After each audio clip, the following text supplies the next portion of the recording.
What up, Pittsburgh Steelers fans? Matty P with Shannon White here for another episode of the Steelers Global Perspective. Shannon, it's been an interesting discussion all week with the moves that the Steelers are making. We're back into draft content. The rest of the NFL is back into focusing on the draft. There's lots of discussion now that we've had the first wave of free agency of where do you take the first pick? Do the Steelers now they've gone and got potential franchise quarterbacks or a proven guy in Russell Wilson and a guy that looks like he could be the goods in Justin Fields. Do they go get a wide receiver to pair with them? The Steelers moved Deontay Johnson. There's a lot of talk of now they need to go get that center. There's reason why centers are not having the best free agency period. Then we know the Steelers have got a hole on tackle. And Omar Khan said they need to find a way to move Broderick to the left. That's what he was drafted to be. It kind of brings into this case in point. I think we're at the crux. I think we've been leading there for a while, and I think a lot of the conversations around the Steelers in the first round have been leading here. But to me, I'm starting to feel like offensively, and again, I said to you back in January, there's all this hype around wide receiver, and I said to you on a global perspective in January, don't be surprised to see the Steelers draft a wide receiver because you get them for 5 years in the first round, and if they're good, that's going to be very cheap, and it's going to save you a stacked ton of money. However, where they would have Steelers to make that work, it would have to trade up a number of spots. So you and I have got another show coming out on trading up and trading down.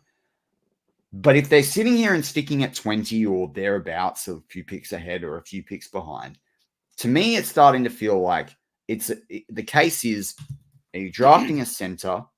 You know, if offensively, I know cornerback could be in position, but if we look at the offense, is it center that you go with at 20 and potentially overdraft someone?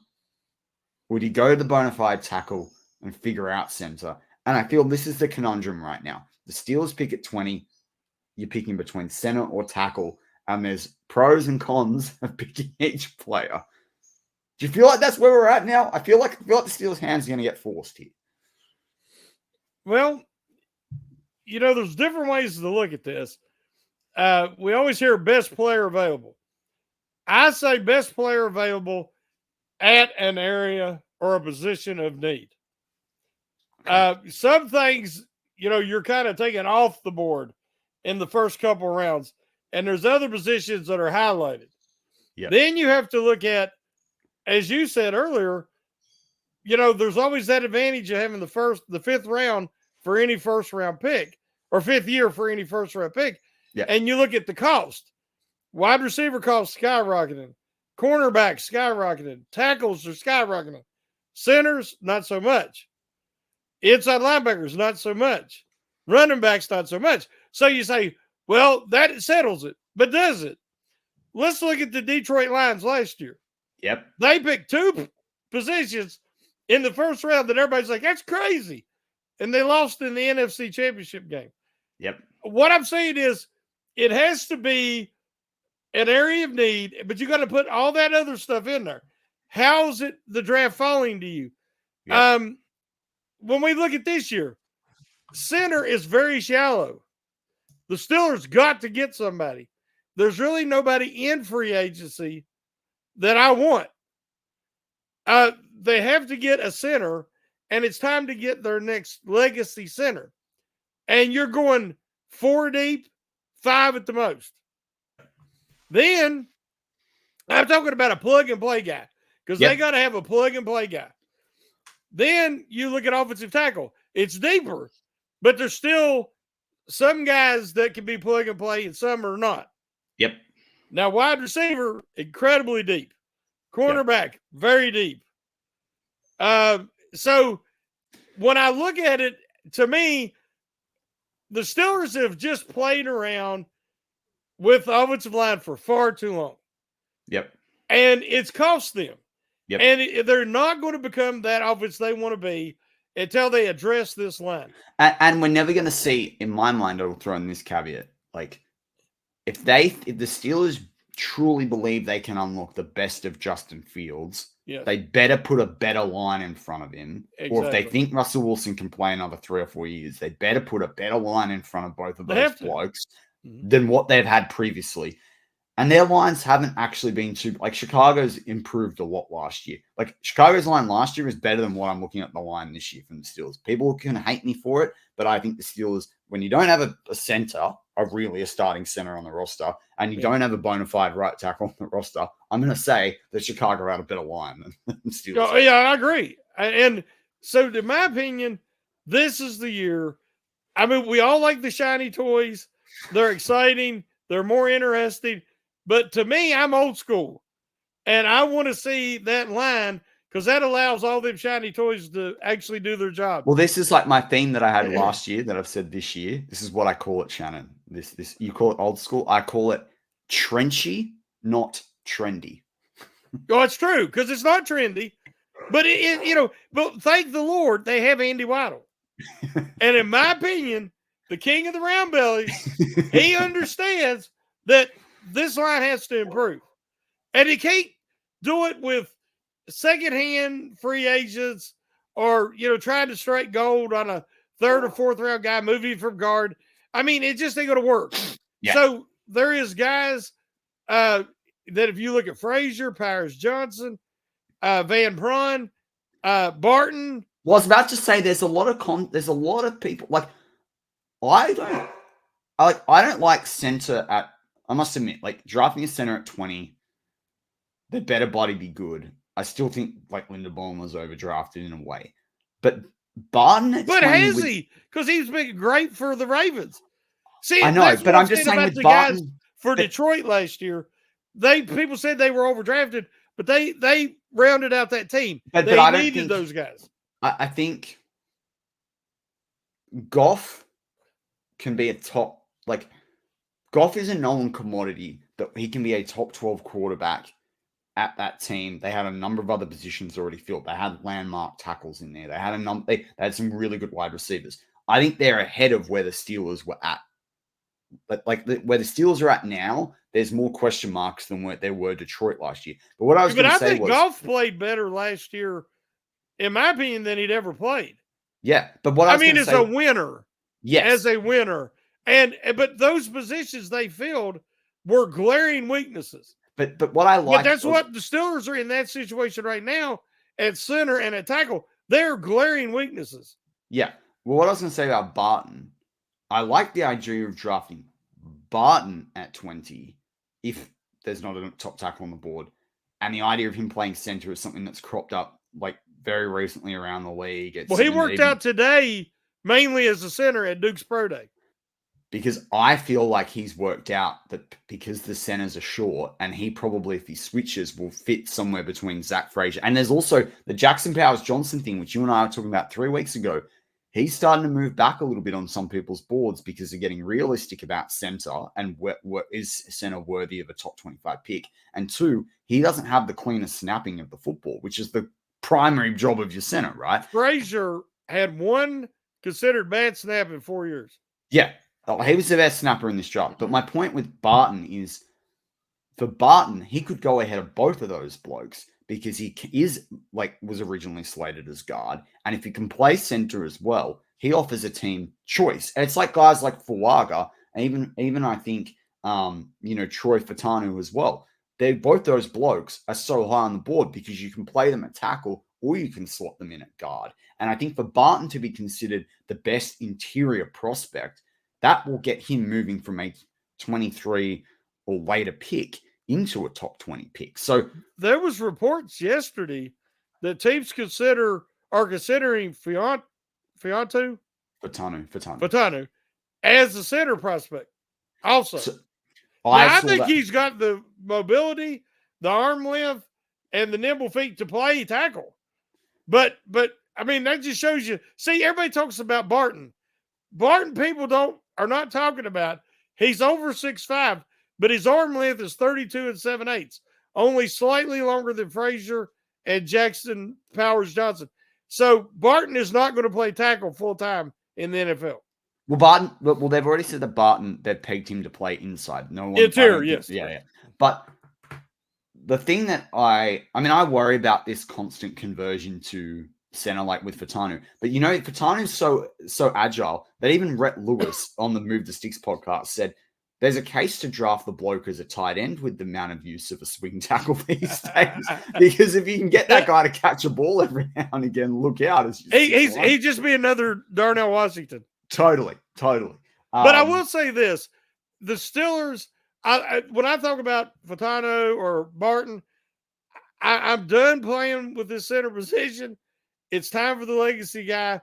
If you draft Frazier, if you draft Powers Johnson, or Van Braun, who you could get a little later because his arms were extraordinarily short for his size. But he is very athletic and he can do it. I think he's going to be good. If you get them guys, I believe they're a plug and play, and they have experience at center. It's so hard because center is not just. But what about this? It's communication, it's leadership, it's snapping, it's recognizing stunts, it's all these things, intelligence, and the top three guys I mentioned and have all that. All right. Well, let's say that I want you to wrap up this segment. I want you to give me your thoughts on this scenario, right? So, if Fuaga falls, I think you pick him. He fell for Chris Carter when he did a mock the other day. But let's say Fuaga's off the board. Fatano may not be. You're picking at 20. The Steelers go and pick Marvin Mims, Amaris Mims out of Georgia, right? They pick him at 20, right tackle. Suddenly, and you've already got JPJ2, as I'm calling him, off the board. Let's say you went to the Seahawks or Jacksonville or even LA. They've all need to have a center. Yeah. And that's where he's rumored to roughly go. So then the Steelers have their second round pick. They've got the extra third. They've got a second next year. Would you trade up between, let's just say 32 and 38, right? Which is where I think about Frazier will go, either with the teams that are picking or where I think teams will go up and get him. Yes. Would you trade your second, obviously this year, to go up into that slot, your second next year, right? But the team that you trade with, right, gives you a third this year or next year, and then there's a reverse where they also give you like a fourth or a fifth, right? So it might be that they give you next year's third and they give you a fourth or fifth this year, or they give you a fourth or fifth next year and they give you a late third, early fourth this year. I guess on what I'm saying, would you trade a couple of mid-round picks, but including a second next year to move up into that spot, and you get Zach Frazier, you get your right tackle, tick box line, there's time to throw, there's time to run the football, hunky-dory, and then we can go get Malachi Corley. We can use our 2/3 to move up again into early in the third round or into the second round and get Malachi Corley. And we've got a wide receiver, we got a tackle, we've got a center, tick box, offense is done, tap out, we'll just pick some prospects on the defense. Would you take that? I mean, you're going to lose some picks, right? We're going to go from, 4 to 5 picks in the first 100 to like 3, and we're going to lose a pick next year. But it's tick box on the offense. Like, the offense is done. In my opinion, it's quality over quantity. And if we could do that and get the 3 guys we really want, I'll do it in a heartbeat. I would actually expect them to do it. That's smart football. That's smart team building, roster building. That's how you have to do it. Because, again, in the past, I would be scared to do that. Because Colbert, one, he wasn't capable, and he didn't want to. Yeah. Khan is modern. He has a modern approach to roster building. He has connections. Him and Waddle, people answer the phone. Yeah. They are willing to deal with these guys. So especially if you could get trade away a pick next year, like a second next year, I think that they could very easily get it back. But if they got the 3 guys we just mentioned, they're going to be a much better team next year. They're going to have more money under the cap, as we know. They would be in a much better position to be a true contender next year because they would have those questions answered with young talent. It takes a year a lot of times for that young talent to develop, but going into next year, they would be ready. And so, I would do that in a heartbeat. And I actually hope that they do that, because sitting there and just letting it come to you and you miss out, because you got that long span there from the first to the 51st pick. and you miss out on a guy like Frazier, that would be very disappointing for me. Yeah, totally. I think that's why they've gone and got these middle round picks. Again, I agree with you. I think when you've got a guy like Omar Khan who's prepared to do these sorts of trades and moves, I know I started off the segment talking about I feel like it's a choice between center or tackle. But I guess my point where I wanted to lead the conversation is it doesn't have to be a choice if we're creative about where it goes. And like Mims is not going past 23. No way. He's not going. I think he will struggle to go past 21. Yep. Frazier will, but I don't think Frazier will go past something like 38 to 40. So my thing is like, okay, cool. This is where it's, I mean, there's always a team like the Patriots and the Eagles have both done it where they pick guys like Cam Jurgens and Cole Strange, where they pick the guys at the end in the first that you kind of thought, if you really got that a first round grade. That could always happen with Frazier. Like let's not forget that. But I do feel like the fact that we're even seeing JPJ slip back on some of these mock drafts into 25 mean that like pick number 25 I've seen a lot, or pick number 23 and people moving back. I still think it's likely it goes between 14 and 22.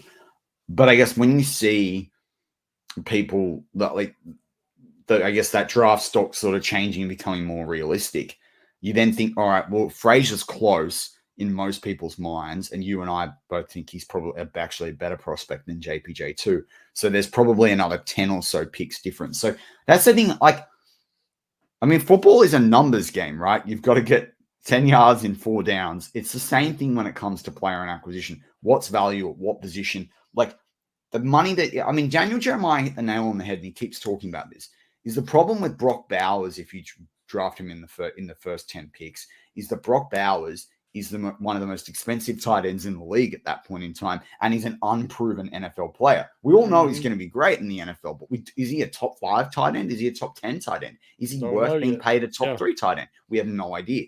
And the same kind of goes for center to a degree. And I know it's the linchpin of the offense, and maybe they should be paid better to begin with. But is a wide receiver that can catch, 100 balls a year, get you 1,200 yards, get you 8 to 10 touchdowns, is that worth more than a guy in the center as well? So this is the thing about draft position is you got to pay. First round it's guaranteed money, right? Rookie contract's guaranteed money. So you better hit that, and you better not waste a pick on someone you're not going to keep around for 5 years, as we've seen with the Steelers with Artie Burns, now Kenny Pickett, Devin Bush, So that's the kind of the conundrum that you've got when you pick at that spot. I want to say, we have the kind of the unwritten rules of what is value and what isn't. It's like we said, based on salary of the wide receivers, cornerback, tackle, but worth more. See, when we talk worth more, we actually got to talk about on the field. Yep. And, I have a problem with people saying, well, the wide receiver's worth more, or the shiny new running back's worth more, whatever, because none of that can happen if you don't have the offensive line that allows it to happen. Yep. And the Steelers and Colbert especially lost sight of that. And it destroyed the second half of Ben's career. And it has limited them to having the worst offense overall in the last 3 years. And they have to address this once and for all. Yeah. Because that's like saying, well, look how fancy his house is, but we were cheap on the foundation. Well, in a decade or so, you're going to learn the hard way. And the Steelers have always been about their culture. Everything is about stability, and that is foundational, and that is where that offensive defensive line comes into play. So, to me, this draft class has to address that situation. I completely agree. Well, that's going to wrap up this segment of Steelers Global Perspective. We'll have more for you throughout the weekend. I'm Matty P with Shannon White. Go Steelers.